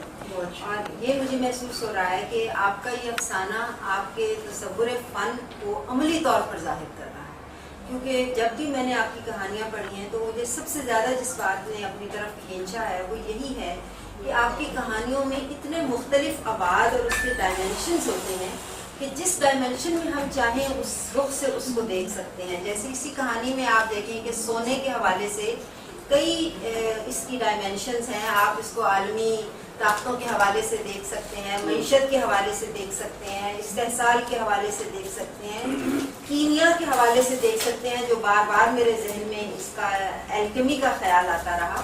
और फिर ये कि वो जो आतिश का मिसरा याद आता रहा मुझे कि कानून ने रास्ते में लुटाया खजाना क्या, और फिर मौत का तसव्वुर जो, और फिर मरने वालों का तसव्वुर के सब कहाँ कुछ लाला गुल में नुमायाँ हो गई, तो वो सोने के साथ वाबस्ता। तो इस कदर मुख्तलिफ इबाद थे ज़िंदगी से लेकर मौत तक के सफ़र के। और जब भी मैंने आपकी कहानियाँ पढ़ी हैं तो मुझे सबसे ज़्यादा इसी बात ने हॉन्ट भी किया है और अट्रैक्ट भी किया है कि आपके यहाँ, जैसे आपने खुद भी बताया कि वक्त की सरहदें भी मादूम होती हैं, मदगम हो जाते हैं माजी, हाल और मुस्तक़बिल, और उसके साथ साथ स्पेस में भी कई नई डायमेंशंस पैदा होती हैं। टाइम और स्पेस दोनों में आप अपनी तहरीर से, चाहे वो एक आम से वाक़े का बयानिया क्यों ना हो, उसमें नई डायमेंशंस पैदा कर देती हैं। और इसी का शायद नतीजा है कि खुद आपकी शख्सियत मेरे लिए एक असातीरी शख्सियत बनती जाती है। और आपका जब भी मैं तसव्वुर करती हूँ तो मुझे एक असातीरी शख्सियत का तसव्वुर आता है जो ज़मीनी भी है और आसमानी भी है, और जिसमें मादी दुनिया के खसाइस भी मौजूद हैं और उससे मावरा शख्सियत के खसाइस भी मौजूद हैं। तो इन दोनों के इदगाम का जो लम्हा है या जो मकाम है वो मुझे आपकी इस कहानी में भी और आपकी बाकी कहानियों में भी महसूस हो। बहुत सही बात की और बहुत खुशी की बात है कि आपने इतना ज़्यादा समझा और इतना ज़्यादा महसूस किया। और जब कोई पढ़ने वाला ऐसा मिल जाए कि आपको इतनी अच्छी तरह समझ सके तो आपकी पूरी मेहनत वसूल हो जाए और इंसान समझते हैं कि अच्छा रायगा नहीं किया और ये ज़िंदगी रायगा नहीं गई और ये कोशिश जो है बारह बार। बहुत खुशी की बात है। चंद एक बड़े अच्छे कारी मौजूद रहते हैं और अक्सर मुझसे बात भी करते रहते हैं, बहुत खुशी होती है। मैम आपने जब 60 के बाद कहानी लिखने का आगाज किया तो आपके साथ जो नई कहानी जन्म ले रही थी भारत में, खासतौर पे सुरेंद्र प्रकाश और बलराज मेहरा, तो उनके सरोकार जो थे वो एक खास तजुर्बाती फिजा के लोग थे। वो एक राइट जो कहानी का निज़ाम था शायद उससे एक शरीफाना फासला इख्तियार करके कुछ नया देने की ललक में अपनी जिंदगियों को जारी कर रहे थे। लेकिन आपकी जो जिस कहानी का आपने आगाज अभी बताया मुन्नी, तो ये जब छपी थी तो नासिर काज़मी साहब ने इंतज़ार हुसैन को कहा कि इंतज़ार हुसैन ये देखो अजीबो गरीब काम हो गया कि एक तरफ तो दुनिया पता नहीं क्या क्या दिखाने के चक्कर में है और ये तो जो तन्हा रूहें हैं उनकी कथा बन गई है ये जो मुन्नी का किरदार है। यानी ये उन्होंने अपना ट्रिब्यूट जो है वो आपको उस वक्त दिया था जब मतलब है कि लोग कुछ नया करके दुनिया को हैरान करने के चक्करों में खुद परेशान होने के मराइल से गुजर रहे हैं। तो उसके साथ पहचान के बाद आपका दरवाज़ा, मसरूफ औरत, मैं यहाँ हूँ, कागजी घाट, तो जो आप अपनी कहानियों की फिजा कायम करती हैं वो ऐसा महसूस होता है कि इन्हें बहुत बड़े बड़े एजेंडों, बहुत बड़े बड़े नारों, बहुत बड़े बड़े फलसफों से बहुत कम सरोकार है और ये अपनी आसपास की जिंदगी, आसपास के लोग, आसपास की रूहें, अपना माहौल, अपना जो तर्ज जिंदगी है उसके साथ जुड़े हुए लोग हैं। शायद ये उस असासे को महफूज करने की एक बहुत ही लगावट के साथ एक कोशिश है और वो इतना उसमें लगावट है कि इंसान आपकी कहानियों को वो आदमी कभी नहीं पढ़ सकता जो आदमी मतलब है कि टिकर और ये जो मतलब है ये जो है ये ब्रेकिंग न्यूज का कायल जो आदमी होता है फिक्शन में या शायरी में। और अजीबो गरीब है कि आप जिस मुआशरत में जिंदा है ये दौर ही शेरों का दौर है, वरना तो जापानी कहते हैं हम चींटियों की कौम है, जापानी कहते हैं हम चींटियों की तरह काम करते हैं। तो आपकी कहानियां भी कारी के जो इहाता ख्याल है उसमें चींटी की चाल में अपना जो है जादू दिखाती हैं और आप जैसे लोग किसी भी मुआशरत के लिए सवाब का दर्जा रखते हैं। मैं आपसे मेरा कोई तारुफ नहीं, बात बताओ ना क्या करते हो? मैं मोहम्मद सलीमुर रहमान साहब का शागिर्द हूँ और खुद क्या करते हो? टीचर है, टीचर है। पढ़ाते हो कॉलेज में? Well done Salim well. एकदम चाहते कि आप ज्यादा से ज्यादा बोले, हम ना बोले। अभी इन्होंने जिस नावल का जिक्र किया वो नावल मैंने पढ़ा दिया और उसके ऊपर मैंने लिखा भी है और ज़ाहिर है हम टूटे और टूटने के साथ साथ ही हमारे साथ जो हादसा पेश आया है उसको आपने बयान किया। कहानियों में जो चीज़ जिसकी तरफ इशारा आपकी नजीबो भी कर रही ने भी किया, देखने वाली बात यह है कि आप उन लिखने वालों की तरफ जिनकी तरफ वो इशारा कर रहे थे वो कहने को तो वो कह रहे थे कि हम अपने बातिन को लिख रहे हैं, लेकिन वो बुनियादी तौर पे जो बाहर होता था दबाव उसकी तरफ वो ज्यादा मुतवज्जह होते थे अपने बातिन को लिखने के लिए और उनके सारे रेफरेंसेस बाहर से आ रहे थे। जितने भी दबाव वाले रेफरेंसेस हैं उनके वो बाहर से आ रहे थे, वो बातिन को नहीं लिख रहे थे। आपके यहाँ लिखने का जो अमल है उसमें देखिए मसलन दूसरा अफसाने से शुरू कर लें या शुरू वाले अफसाने से आपका अखबारी से शुरू कर लें, वहाँ से जो हजार पाया है उससे चले जाए, नाम वाला अफसाना जो है उसे देख, ये सब में यूं लगता है कहीं नाम खोल हो जाते हैं, कहीं नाम जो है कहीं जो है वो काम करने का जो है वक्त गुजारने का वो खाने का अमल जो है दहाना खुला हुआ है, तो आप उसमें जब तक रखते डालते रहते हैं तो वक्त गुजरने का या वक्त के ठहरने का एहसास नहीं होता। वो टाइम को काटने के लिए भी एक ये बहुत सारी चीजें आपने दिखाई हैं। मसलन आप देखिए जैसे ये पंखा चल रहा है, आपने एक अफसाने में लिखा, मुझे याद है, मैं कभी भी नहीं भूल सकता उसे पढ़ते हुए, और मुसलसल जब मैं ऊपर देखता हूँ तो मुझे यूं लगता है जैसे अरूफ तहजी जो हैं वो गोल दायरे की सूरत में घूम रहे हैं मेरे साथ और उनके कुछ मानी बन रहे हैं।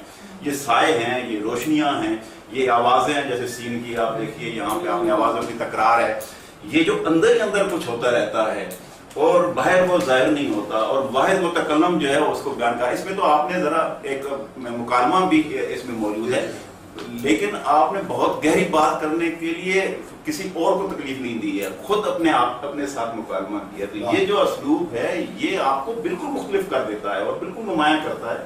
تو میں یہ سمجھتا ہوں کہ یہ جو تجربہ ہے کریٹو پروسیس, آخر یہ آدمی کو تو دھکیلتا ہے نا باہر سے کہیں نہ کہیں. آپ کسی کونے میں لگ گئی ہیں کہ وہاں جا کے آپ کو روشنیوں کی اس طرح کی ضرورت ہے, کوئی سایہ آپ کو نظر آ رہے ہیں, کوئی ایسی بات تو ہے. مثلا ڈالی آج آ رہی وہ چھٹی والا جو ہے آپ کانسیپٹ آپ دیکھیے, وہ ایک خاتون ہے وہ جو واپس ریٹائر ہو کے گھر پہ آ جاتی ہے, وہ اپنا سیاہی کا اور قلم کا لکھنا چاہتی ہے, ٹیبل پہ بیٹھنا چاہتی ہے, اور وہیں پہ اسے آواز سننے کو ملتی ہے کہ یہ جو ہے یہ تو جہنم میں جائیں گی اور فلاں فلاں فلاں. اور وہ ایک بچی ہے جو اسے باہر نکال کے لے جاتی ہے, اور جس نے وہ اسکارف ہے تو تاکہ کھلی ہوا میں جائے اور کھلے ماحول کو دیکھے.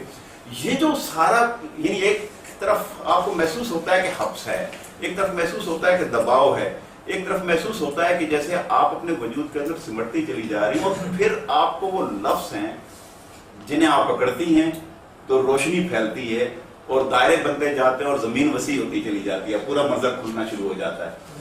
تو یہ جو بات ہے, یہ کمال یہ آپ ہی کے پڑھنے میں آتا ہے اور ہم بار بار اس سے ایک روشنی پاتے ہیں. آپ نے تو کچھ بہت اچھی کہانی کہی کہانی کہہ دی.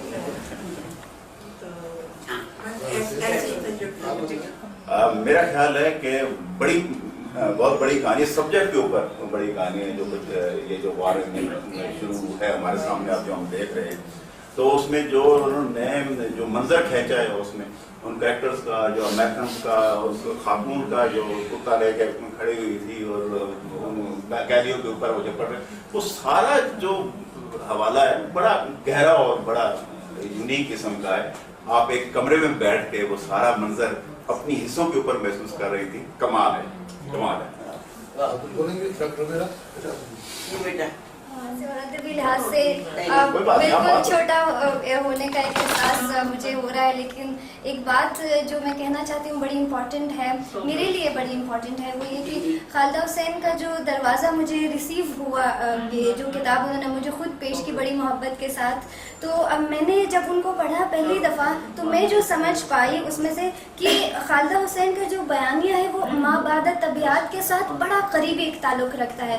ان کی جو کہانیاں ہیں وہ اس کے اندر بچوں کی حیرت بھی ہے اور ایک چنچل لڑکی کی اس میں شوق پن بھی اس میں ایک ظاہر ہے. ایک افسانے میں وہ کہتی اتنا بڑا سانپ, ارے تم نے دیکھا تھا اتنا بڑا سانپ.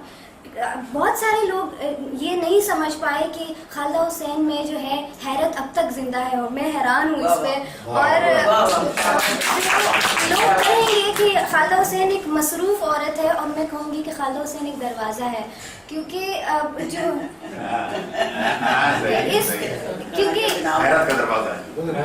کیونکہ ان کا جو اسلوب ہے اس میں یہ چھوٹے چھوٹے سمبلز بیان کرتی ہیں, ان میں جو شیڈز وہ استعمال کرتی ہیں وہ خود ان کے لباس میں تو نظر نہیں آتے, لیکن ان کے تخیل میں وہ جو سارے رنگ ہے وہ ایک قاری کے سامنے کچھ اس طرح سے پیش کرتی ہیں کہ قاری جو ہے وہ خود کو مصور سمجھنے لگتا ہے. وہ خود جس طرح بھی اس کو پلیس کرے, ایون ایک جیسے میں نے کہیں پڑھا تھا کہ ایک پینٹر جو ہے اپنا برش بھی کہیں صاف کر لے وہ بھی ماسٹر پیس کہلاتا ہے. تو یہ تو کہیں پہ اپنا قلم بھی جو ہے نا وہ کاٹ بھی دے اس کو تو وہ بھی ایک شاہکار تصور ہوگا. تو میں کہنا چاہتی ہوں خالدہ حسین پڑھتی ہوں جی, میرے استاد بیٹھے ہیں یہاں پر.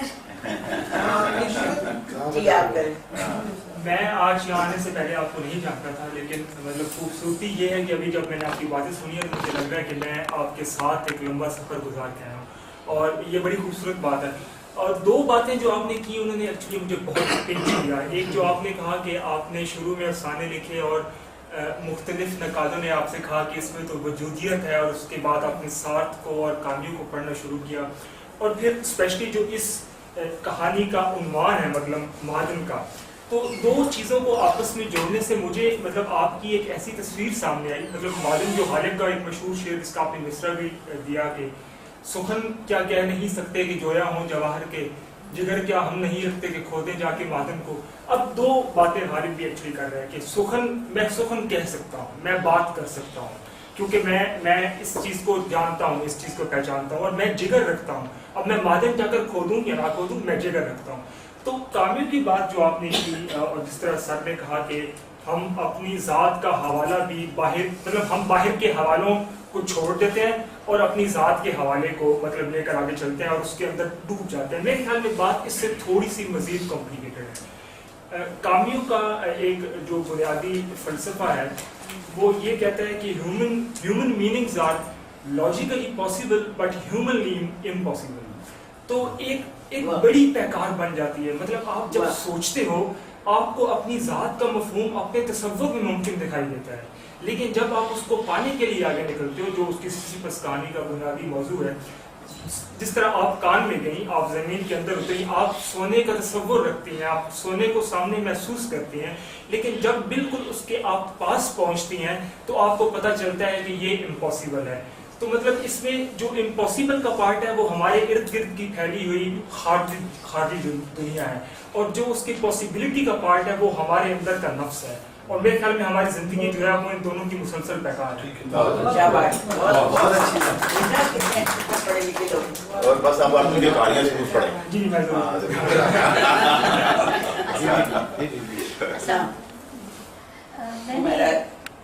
میم سے جو تعارف میرا پہلی کہانی سے ہوا وہ تھا یار من بیا سے.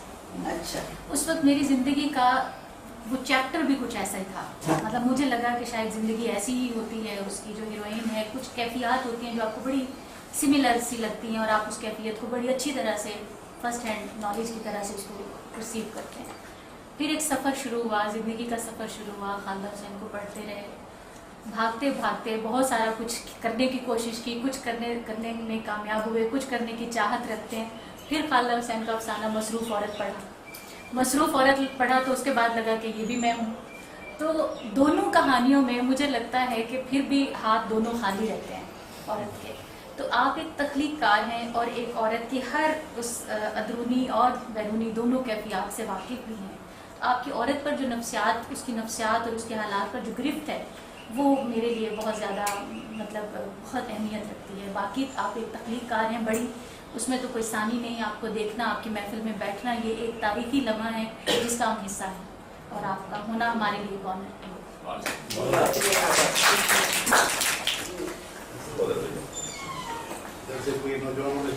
جی میں خالدہ حسین صاحبہ سے میں یہ پوچھنا چاہوں گا کہ یہاں جو گفتگو ہو رہی ہے وہ ان کے افسانوں کے حوالے سے ہو رہی ہے اور ان کے افسانے خود گفتگو ہیں.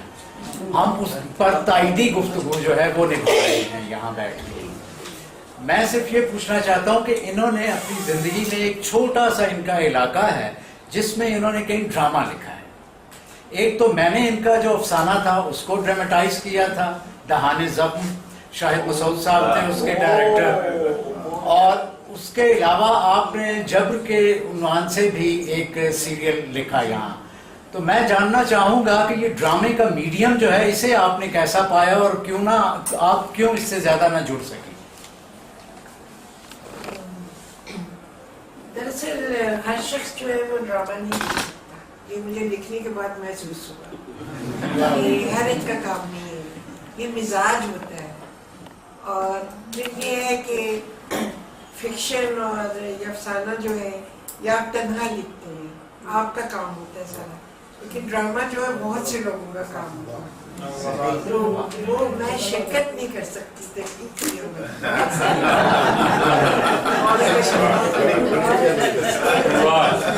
اس کی ایک وجہ میں سامنے بیٹھا ہوں, میں اس ڈرامہ سیریل کا پروڈیوسر تھا, تو اگر ان کو پروڈیوسر اچھا مل جاتا تو یہ بات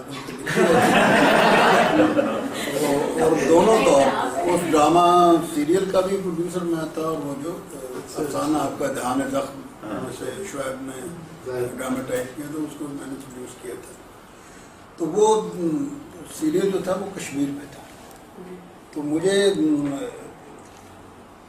آج تک یاد ہے, نہیں تو غالباً یاد نہیں, جب ان کے پاس گیا تو میں نے کہا جی میں چاہتا ہوں کہ آپ سیریل لکھیں. ان کا بھی میں تو نہیں لکھنا چاہتی ہے, جو بھی انہوں نے عذر پیش کیا. تو انہوں نے پوچھا کہ وجہ کیا ہے, تو میرے پاس آئے کیوں کہ میں لکھوں. تو میں نے کہا جی میں یہ چاہتا ہوں کہ رائٹر اور پروڈیوسر دونوں میں سے ایک تو ڈھنگ کا ہو. چاہ رہا ہوں کہ آپ اسے لکھیں.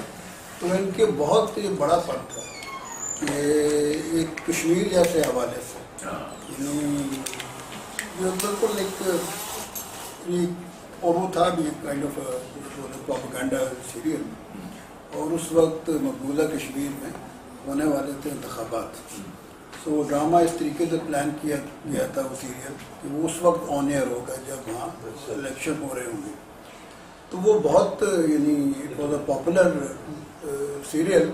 لیکن میری ایک ہمیشہ خواہش تھی کہ یہ جن کے لیے لکھا جا رہا ہے، جن کے لیے پروڈیوس کیا جا رہا ہے مقبوضہ کشمیر کو، وہ کسی طور مجھے پتہ چل سکے کہ ان کا کیا خیال ہے. وہ بقول افتخار عارف وہ نہ ہو کہ اسی کو بات نہ پہنچے جسے پہنچنی ہو. وہ اتفاق سے کچھ سال بعد میں جرمنی گیا، ایک کورس تھا ٹیلی ویژن کی طرف سے، تو وہاں انڈیا سے جو لڑکا آیا ہوا تھا وہ کشمیری تھا اور سری نگر سے تھا. اچھا.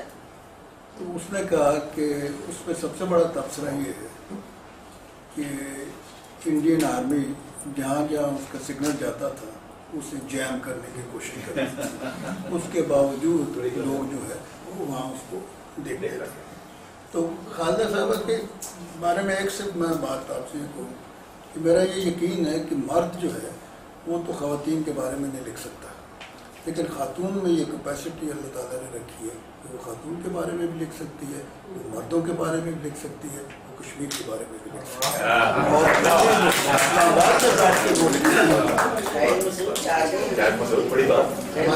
ہے. ہمارے ساتھ بی بی آمنہ بھی ہے جنہوں نے ریسنٹلی خالدہ حسین پہ کتاب لکھی ہے، تو مجھ سے بھی سننا چاہیں گے کہ جب آپ لکھ رہے تھے آپ کو کیا فیل ہوا، کیا آپ کی آپ کی طرف سے ہی میں پاکستانی عمل کے مہمان سیریز جو ہے اس کے لیے خالدہ حسین شخصیت فن پہ کام کر رہی ہوں.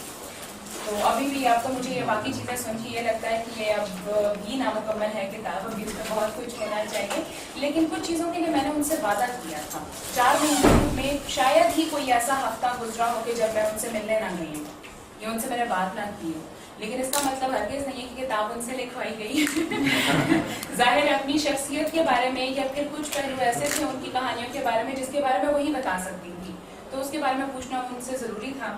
تو کچھ چیزوں کے لیے میں نے ان سے وعدہ کیا تھا کہ جب بھی مجھے موقع ملا، جہاں بھی موقع ملا، میں یہ 2-3 چیزیں واضح کروں گی. میم آج میں واضح کر رہی ہوں اگر آپ کی اجازت ہو. پہلا تو یہ ہے کہ سمبلزم کے حوالے سے کہ ہمیشہ یہ کہا کرتی تھی، جب میں ان سے ملی پہلی دفعہ اور ان سے بات ہوئی تو انہوں نے کہا کہ ٹھیک ہے، لوگوں نے مجھے اکثر کہا ہے کہ میری کہانیاں سمجھ میں نہیں آتی. تو پتہ نہیں، میں تو یہی کہوں گی کہ پتہ نہیں وہ کون سے لوگ ہیں جن کو ان کی کہانیاں سمجھ میں نہیں آتی، کیونکہ ان کی کہانیاں تو خود راستہ دیتی ہیں.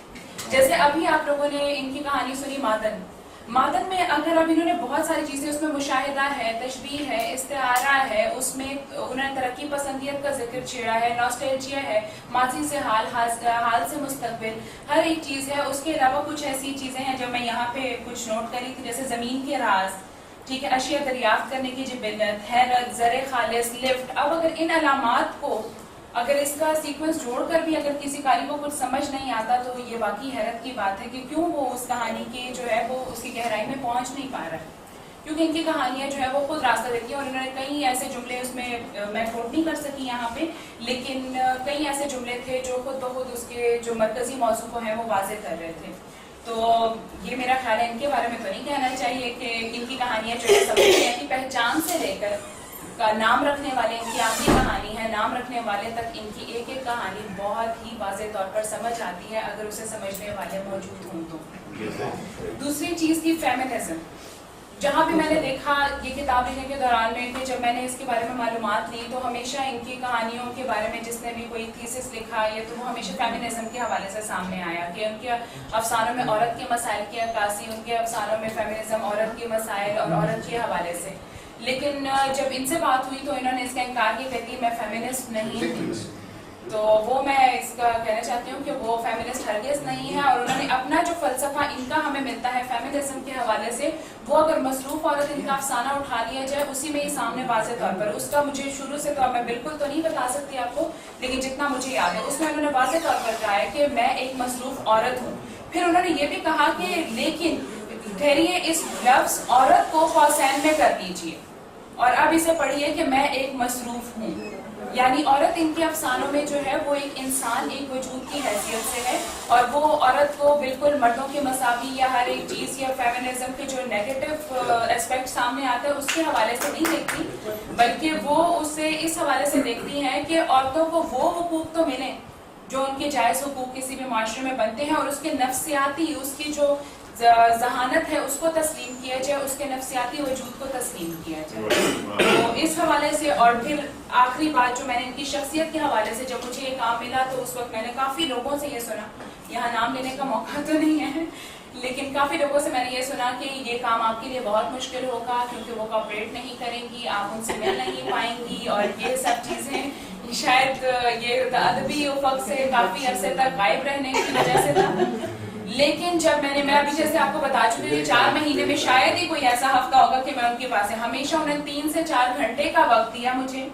मेरा ख्याल है कि इनसे ज़्यादा जो है वो मुझे काबिल रसाई अदीब जिसे मैं कहूँ वो कोई भी नहीं होगा इस वक्त यहाँ पे, कि उन्होंने कभी भी अपनी मसरूफियत को देखते नजर नहीं रखा और टाइम दिया, और जितना ये अपनी कहानियाँ इनकी जो है वो जितनी आपको अगर रोमांस से आ रही नजर आएंगी या मजाक से आ रही नजर आएंगी, उसमें तंज़ो मज़ा नहीं होगा, लेकिन अपनी असल जिंदगी में, जैसे उन्होंने कहा कि मैं अपनी कहानियों में अपनी शख्सियत जाहिर नहीं करती, तो वैसा ही है ये असल जिंदगी में इनकी जितना ये इनका सेंस ऑफ ह्यूमर जो है वो कमाल है। उसके आगे तो जब मैंने उनका सेंस ऑफ ह्यूमर देखा, काफ़ी चीज़ों पे बात हुई, तो उसके हवाले से मैं कहूँगी कि इन जैसा सेंस ऑफ ह्यूमर भी मैंने किसी का नहीं, बहुत ही शाइस्ता और एहतियात पसंदी के साथ किया जाने वाला मजाक जो है वो आप इनके अगर इनके करीब हों तो आप उसको समझ सकते हैं। एक सवाल, और फिर फ्रेंच राइटर से आपका फिर प्रेस में की ज़बान में आपको पढ़े, क्योंकि मेरी तो लाइब्रेरी की फ्रेंच है और फिर मेरे का काम है, लेता हूँ पर तो आप the time lost time Proust का ट्रांसलेट करना चाहते तो क्या किया? प्रूस्ट की किताब फ्रेंच प्रूस्ट की पर तो लॉस्ट टाइम्स आप उसकी बहुत तलाश में थी और लाइक से बहुत कहती थी और वो करना चाहती थी, मुझे याद है। फिर क्या हुआ? क्या हुआ?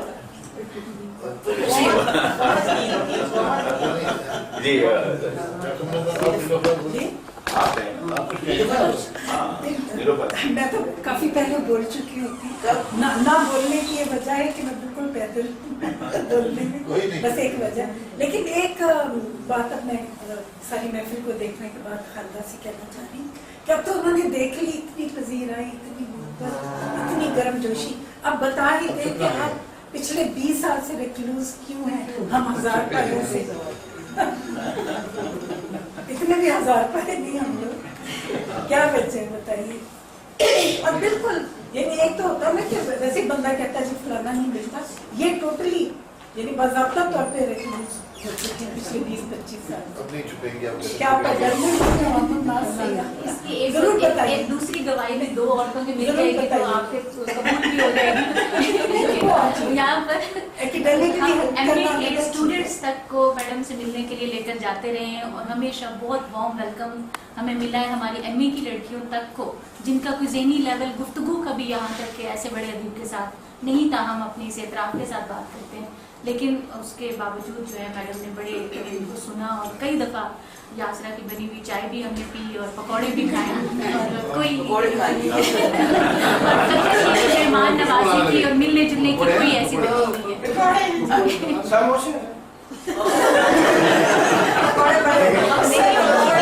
खसूसी पकौड़े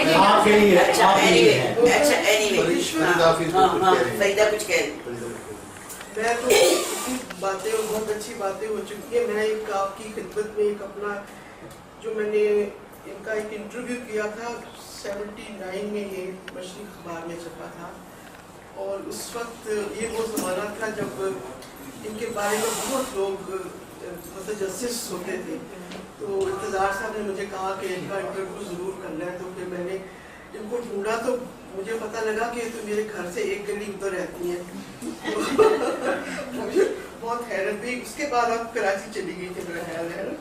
तो अगर اس سے ان کی شخصیت کے بہت سے چھوٹا سا ہے بالکل، اور اس لیے کہ ان کی پرسنالٹی کے بارے میں جو انہوں نے خود باتیں کی ہوئی ہیں وہ سب کے لیے دلچسپی کا باعث ہے۔ شمیم حنفی نے خالدہ اصغر کے لیے ایک سوال کیا تھا کہ حقیقتیں لکھتے لکھتے وہ خود کہانی کیوں بن گئی۔ ایک روز جو اچانک ہی خالدہ حسین سے ملنے جا پہنچے تو افسوس ہوا کہ پہلے ملاقات کیوں نہ ہو سکی۔ بہرحال دیر آئے درست آئے کہہ کر دل کو تسلی دی۔ دیکھنے میں سیدھی سادی گھریلو خاتون جو کہ ماشاءاللہ 4 بچوں کی ماں ہے، اسے دیکھ کر ذہن میں یہی خیال آتا ہے کہ خالدہ اصغر شادی کی گھٹی ادب کر خالدہ حسین بن کر نکلی، اور ایک ایسی حقیقت کے روپ میں سامنے آئی ہے کہ اس روپ نے سب کو چونکا دیا ہے۔ جانے یہ مرد کیوں سوچنے لگتے ہیں کہ اگر ایک ادیبہ کی شادی ہو جائے اور وہ اپنی گھریلو ذمہ داریوں کو مقدم جانتے ہوئے لکھنا چھوڑ دے تو ضرور شوہر نامداری کی وجہ سے چھوڑا ہوگا، بیچارہ شوہر۔ مگر سوال تو یہ ہے کہ خالدہ نے لکھنا کب چھوڑا؟ وہ تو بچوں کی پرورش کے دوران ایک ماں، ایک بیوی اور ایک خدمت گزار بہو کے روپ میں بہت کچھ لکھتی رہی اپنے ذہن کی کتاب پر، جو اب قارئین کو بھی پڑھنے کو ملے گا۔ سب لوگوں نے بیچارے شوہر کو الزام دیا کہ تم نے ایک افسانہ نگار کو ختم کر دیا۔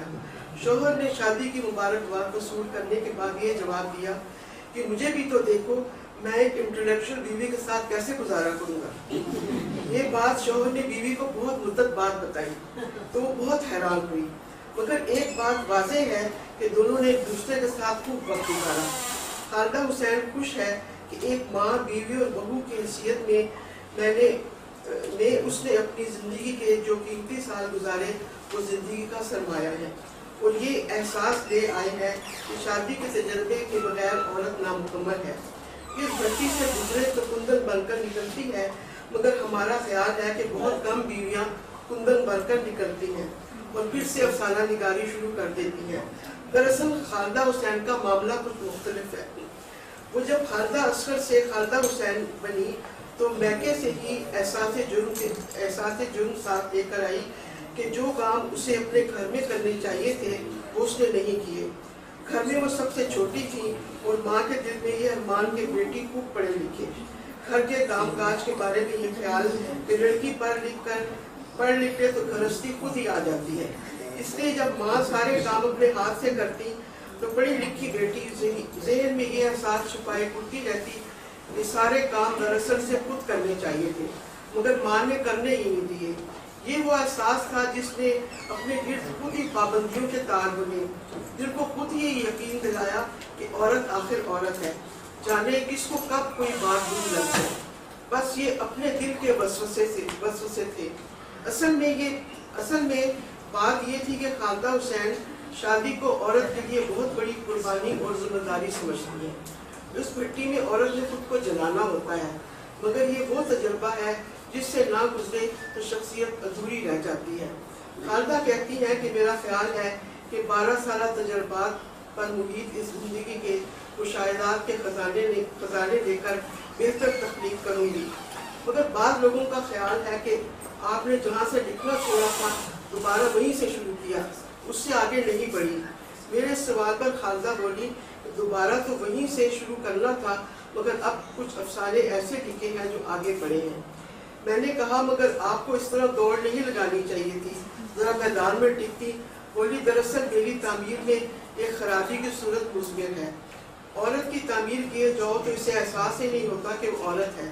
مجھے جب احساس ہوا کہ میں عورت ہوں تو عجیب احساس تھا، مگر لکھنے کا عمل بڑا اذیت ناک ہوتا ہے۔ میں دعا مانگتی ہوں خدایا مجھ پر یہ کا لمحہ وارد نہ کر، میں چھپی پھرتی ہوں کہ نہ لکھوں، مگر اس کے بنا رہ بھی نہیں سکتی۔ پھر خالدہ نے کالج کے زمانے کا ایک واقعہ سنایا۔ جب کالج میں پڑھاتی تھی تو کسی دوسرے شہر سے ایک لڑکی ملنے کو آئی اور حیرت سے بولی کہ آپ تو اپنے افسانوں سے بالکل مختلف ہیں، آپ تو ہنستی ہیں، بولتی ہیں، آپ تو بالکل نارمل ہیں۔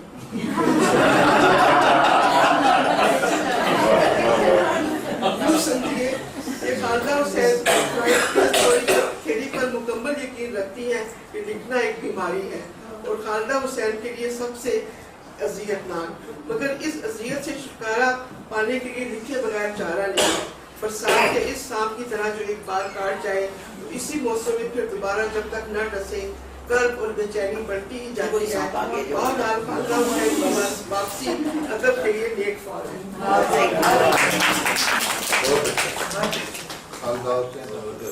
पर्सनल भी चले तो उनको पता चले कि छोटी बेटी हमारे साथ हैं, उनके दामाद भी हमारे साथ हैं, और नवासा भी छोटा सा भी बाहर गया है, घुमा गया है।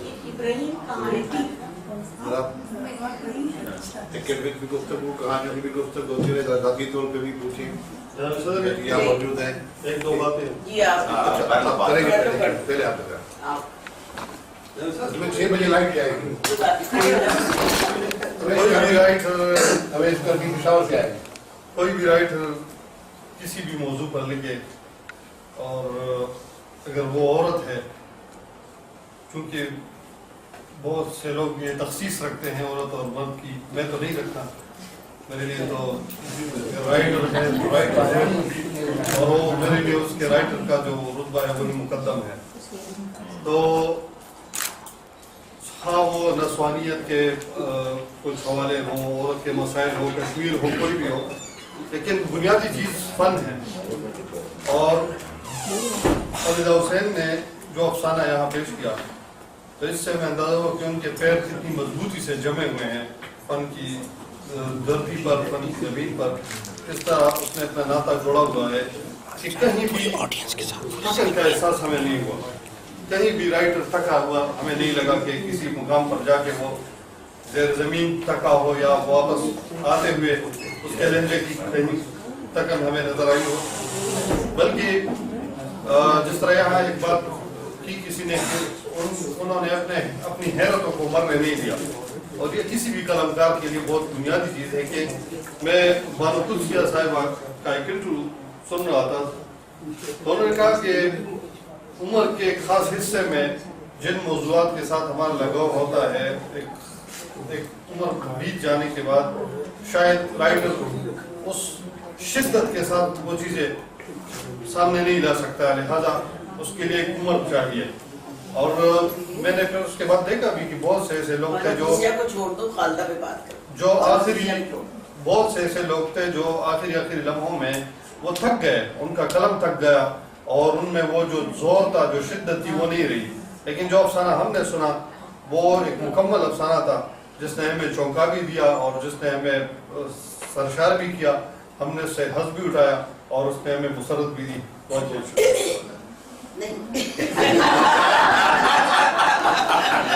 तो आगे बना सकते हैं।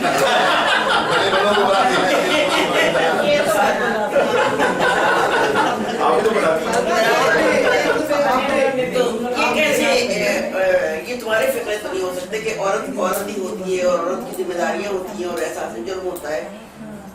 एहसास जुर्म तो किसी और चीज का होता है, औरत होने का तो नहीं होता। नहीं, सिर्फ ये होता है कि मेरा ख्याल है औरत में आइडियलिज्म ज्यादा, आइडियलिस्ट वो हर चीज की बेहतरीन हर चीज चाहती है, अपने काम में भी बेहतरीन आइडियलिज्म आता है।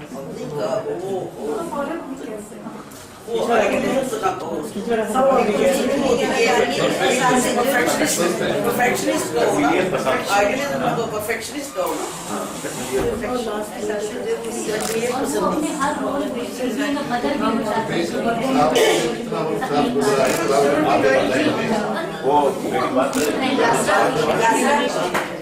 असल में बात ये कि 12 साल के बाद इसे लिखना शुरू किया, वो तकाजा मैंने ही किया।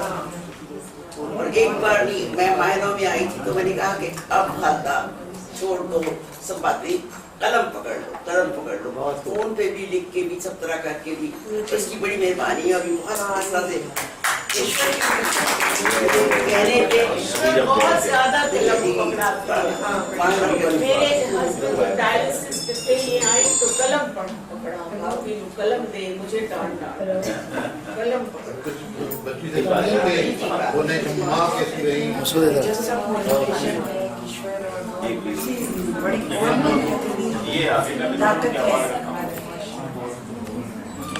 आपको शब्दों के आप बताइए अंदर की बातें जरा बताना चाहिए।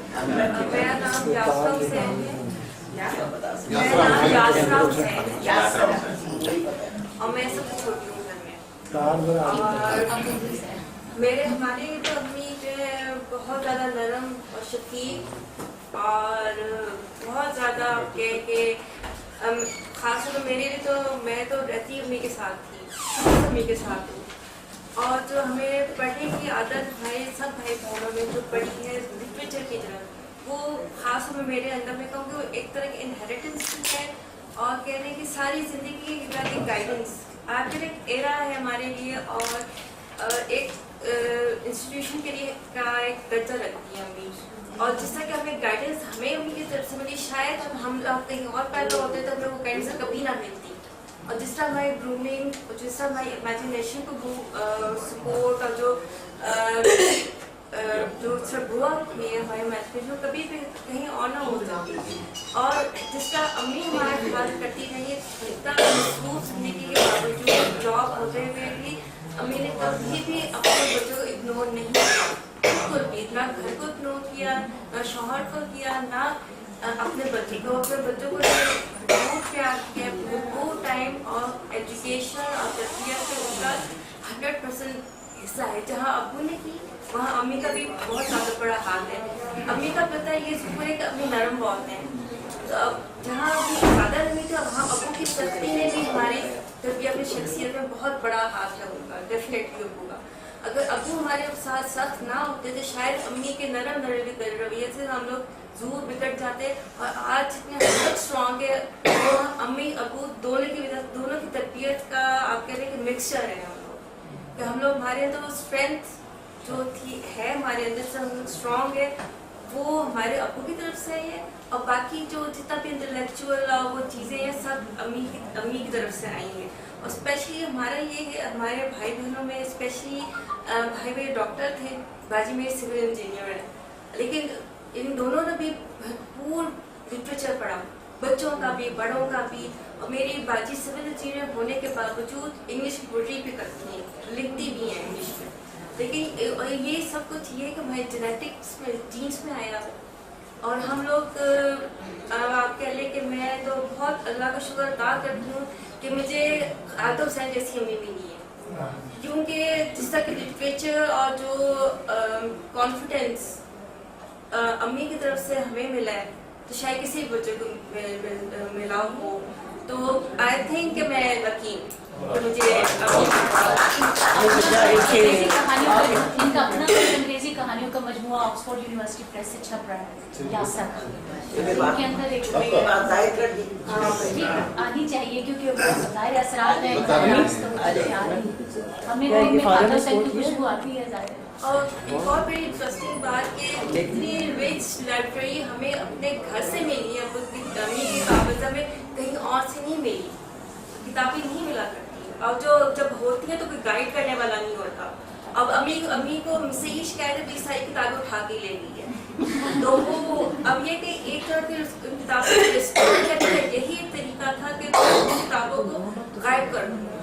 एक ये था कि किसी को किताब नजर ना आए तो मार के तो हाथ दे दो, वरना कि अदरवाइज वो किताबें जो थी वो कह लें कि जिस तरह चंगेज खान हलाकू खान के जरिए हुई थी तबाहियाँ फैली, उनको वही हाल हो रहा था। तो मेरे ख्याल से कि अम्मी की जो लाइब्रेरी जो ज़ाया होगी उसका मुझे बहुत अफसोस है। काश को उससे बड़ी होती, समझदार होती या मैं होती। ये बस वक्त के साथ शिफ्टिंग में कभी कुछ हो गया, किसी भी वजह से ज़ाया होगी, तो काश वो किताबें मेरे पास होती हैं। अच्छा, एक राज की बात बताऊँ, अम्मी ने कभी भरपूर अदबी जिंदगी भी गुजारी थी, हमेशा से रिक्लूस नहीं रिक्लूस नहीं। मैं जब से जानती मैं पाया, इसलिए मैं बार बार अम्मी का मैं आपको बताती हूँ। अम्मी जो है जब से मैंने लिखना शुरू किया, मैंने हमेशा शब्दों ये सुना कि खादा किसी से नहीं मिल रहा ये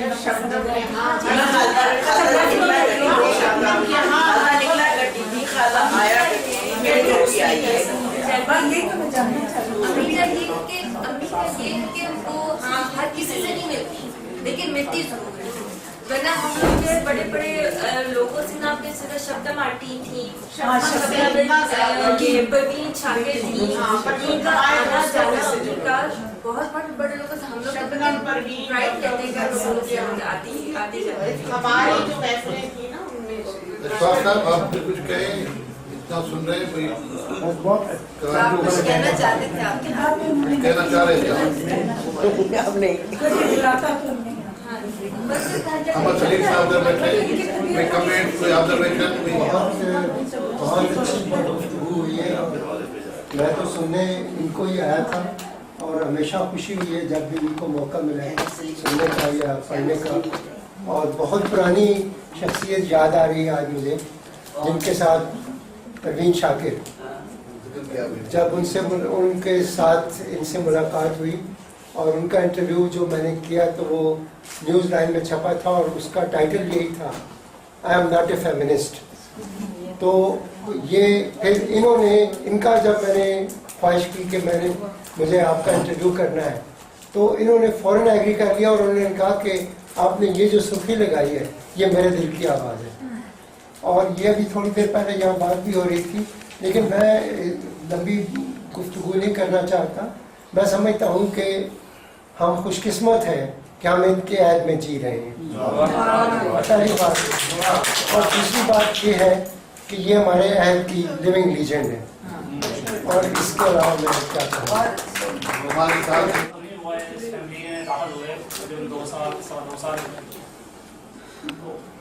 मैंने इनको अभी तक ऐसा कोई इनमें चीज़ ऐसी नहीं देखी कि जो मतलब माँ के रुतबे से हटके हो, कभी भी कोई का एक्शन। और दूसरा ये कि मैं हमेशा पढ़ता रहा हूँ कि great people act in silence, लेकिन मेरे जिंदा एग्जाम्पल ये मुझे देखा कोई मिला नहीं। मेरा ताल्लुक भी उसी कॉलेज से, मैं वहीं पढ़ाती हूँ जहाँ मैडम खालदा हुसैन पढ़ा चुकी हूँ, रिटायर हुई। शोभा भी वही है उर्दू का। मैं कुछ बहुत ज़्यादा शायद ना अदबी अंदाज और लहजे में गुफ्तगू कर सकूँ। मेरा अपना जो ज़ाती तजर्बा है, मैंने हकीकत ये है कि मैडम खालदा की कहानियाँ पढ़ी, इनका नावल पढ़ा, मैंने इन पे जो तहकीक या तनकीदी जो मज़ामीन है वो कभी नहीं पढ़े। इसलिए जो मैं बात करी वो मेरे दिल की बात है, सिर्फ मैं कहीं से कोई जोड़ के या हवाला ले नहीं रही। मैंने हमेशा महसूस किया जैसे कागजी घाट मैंने पढ़ा, मुझे लगा जैसे मैं और मैडम खालदा किसी रोज़न, किसी झरोके से एक मंजर देख रहे हैं और उसके अंदर वो एलिस इन वंडरलैंड की तरह मैं इनके साथ साथ चलती जा रही हूँ, देखती जा रही हूँ। मुझे ये कमाल लगा कि एक मुसन्निफा अपनी कारिया को या अपने किसी भी कारी को जैसे साथ लेके चल रही है। फिर मैं सवारी जैसा अफसाना है या जो और भी मैंने पढ़े, अभी मैडम पढ़ रही थी मादन को, मुझे लग रहा था मैं भी वहाँ हूँ।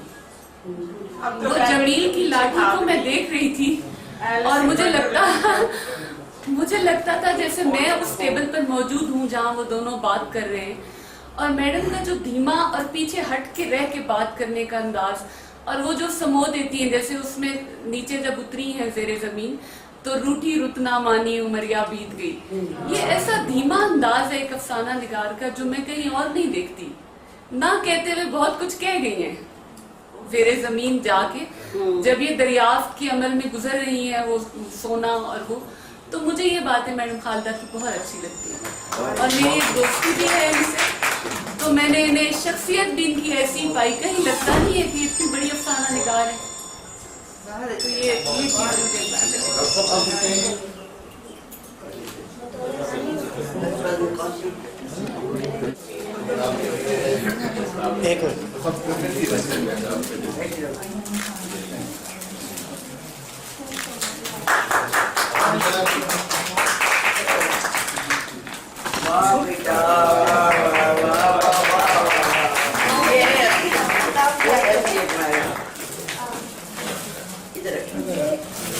इलियास बाबा रहमान साहब ने आपके लिए भेजी है, मजबूआ उन्होंने भेजा है। आपके टीचर हैं? हाँ, मेरे टीचर हैं, अंग्रेजी के टीचर।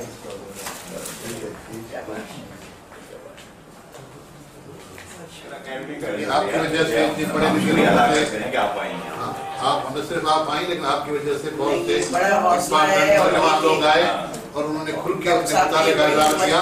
हमें बहुत से नए लोगों से कम से कम मुझे आज वास्ता पड़ा और बहुत अच्छा सुन के अच्छा लगा बहुत नौजवानों को, और उम्मीद है ये सिलसिला जारी रहेगा।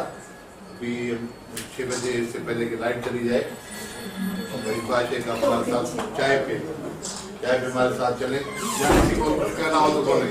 और